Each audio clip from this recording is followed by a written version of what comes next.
Bon, en réalité, pour aujourd'hui, j'ai une petite idée. En fait, ça fait bien longtemps que je m'étais désinscrit des groupes Facebook dédiés aux lesbiennes. Et suite à la création de mon nouveau compte YouTube, enfin de ce compte YouTube, j'ai décidé de redemander mon adhésion. Pourquoi? Afin de quelquefois lancer des petits questionnaires ou des choses comme ça et pouvoir directement interagir avec la communauté lesbienne. Je trouvais ça intéressant. Et je vois régulièrement passer des posts du même type et souvent des posts de ce type-là.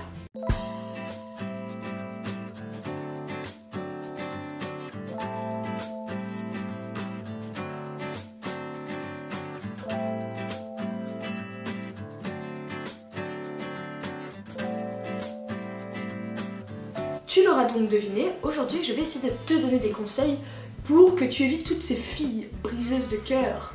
Écoute, je ne suis pas coach de base, mais mes conseils sont à prendre ou à laisser, donc si t'es pas d'accord avec ce que je vais dire ou pas, on peut en parler dans les commentaires ou juste leave it et passe à autre chose.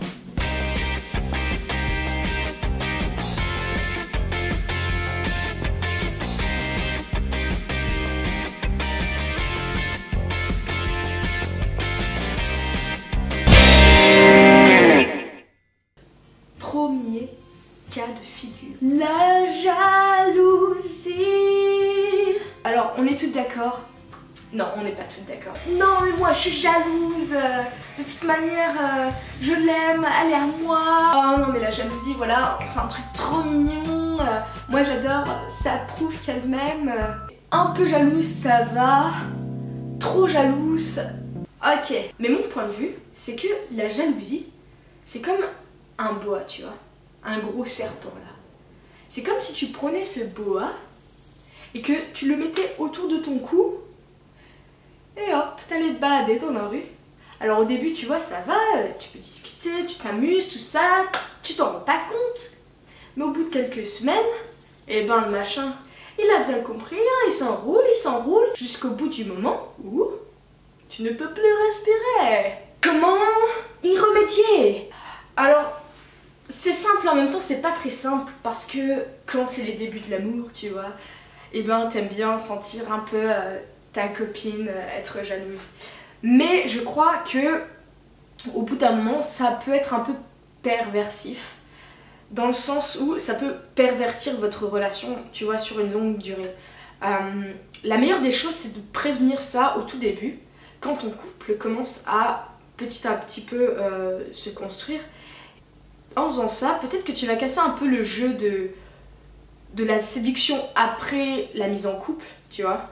Mais tu vas gagner en sincérité par la suite. C'est-à-dire que vos bases vont être beaucoup plus saines et si par la suite elle te fait une micro-jalousie, eh bien elle prendra beaucoup moins d'ampleur que si tu laisses la jalousie augmenter exponentiellement dans le temps. Petit 2. Les filles qui vous isolent, ils veulent vous garder pour elles.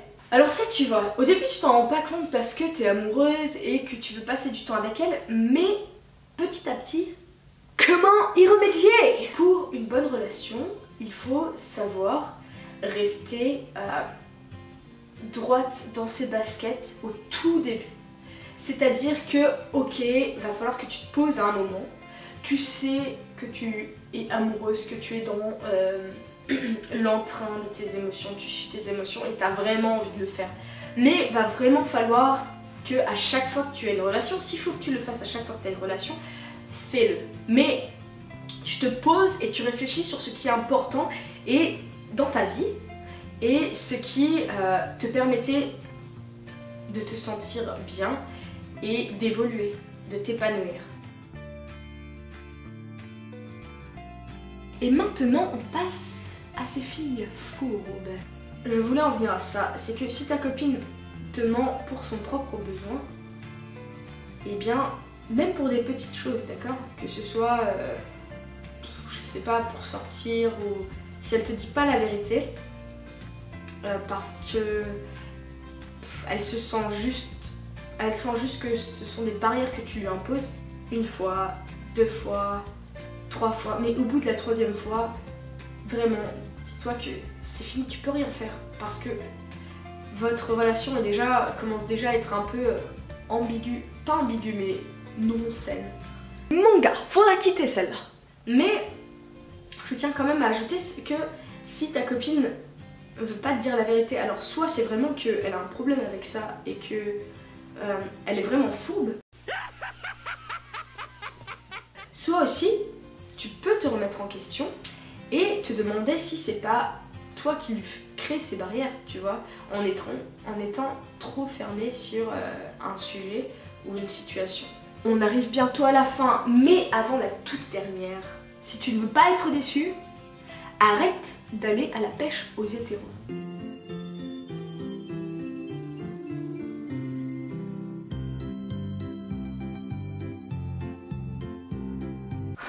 Alors ok, ouais je sais, c'est un peu parfois un jeu qu'on se lance quand on est jeune, quand on est...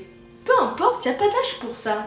Mais parfois c'est marrant parce que ça te donne du challenge, ça montre que tu peux encore plaire et c'est un peu aller face à l'interdit, tu vois. Je tiens à te dire que les hétéros, de pur et de souche, une hétéro c'est une hétéro. Peut-être qu'elle va aimer ce petit jeu de flirt avec toi parce qu'elle veut découvrir les femmes. Après tout, on est bête de dire tout le temps non. Mais personne ne change. Une hétéro reste une hétéro et même si elle a bien aimé la petite partie des jambes en l'air avec toi, elle retournera avec les hommes parce que c'est pour eux qu'elle a des sentiments. Mais voilà, si tu veux préserver ton petit cœur, arrête d'aller à la pêche aux hétéros. À la pêche au moule, moule, moule, je ne veux plus y aller, maman. Les gens de la ville, ville, ville m'ont pris mon panier, maman. C'est mon dernier mot, Jean-Pierre. Et enfin, si tu veux vraiment que ton cœur survive et prenne un nouveau souffle, la dernière des choses à éviter, ce sont les ex. Et là, je touche un sujet sensible. Comme je le dis, je ne juge pas celles qui ont fait de leur ex je sais pas, sex friend ou peu importe. Mais vraiment, je crois de bois de fer que quand tu as été avec quelqu'un, si ça a cassé, eh bien c'est que tu ne peux rien y faire de plus. Tu pourras pas faire des choses nouvelles ou réinventer une relation, réinnover ta relation avec cette même personne.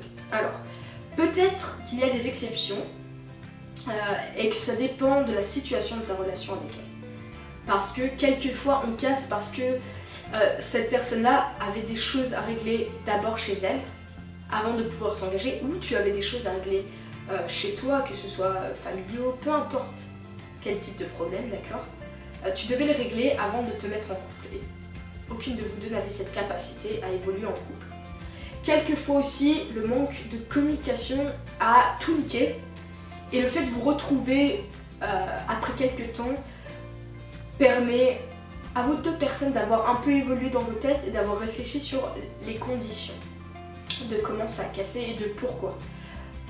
Seulement, dans bien des cas, ce n'est pas à cause de ça que ça casse.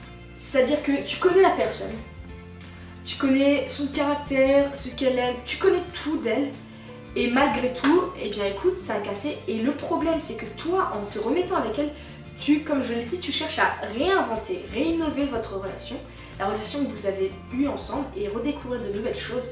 Seulement, eh bien, tu retournes au point de départ. Et ça te mènera à rien parce que tu rencontreras les mêmes problèmes avec elle. Basta.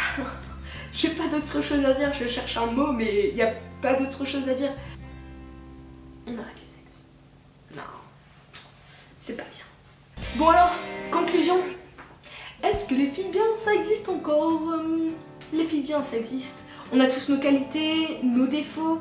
Et le plus important dans un couple, c'est de pouvoir s'exprimer toutes les deux. Et à la fois de pouvoir reconnaître ce dont on a besoin et de pouvoir les revendiquer, parce que si tu fermes ta gueule eh bien ça n'évoluera pas et tu resteras sur ton mal-être, mais sur ton malaise, ton mal-être, qu'est-ce que je raconte?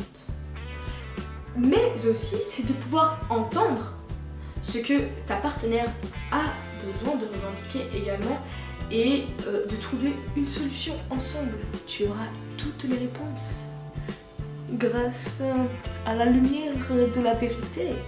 Je te remercie d'avoir été jusqu'au bout de cette vidéo. Peut-être qu'elle aura été un peu longue parce que j'ai vraiment parlé très longtemps et je ne pensais pas ça. Si tu veux en parler, n'hésite pas à mettre des commentaires pour que je sache un peu ce que tu penses de tout ce que j'ai dit.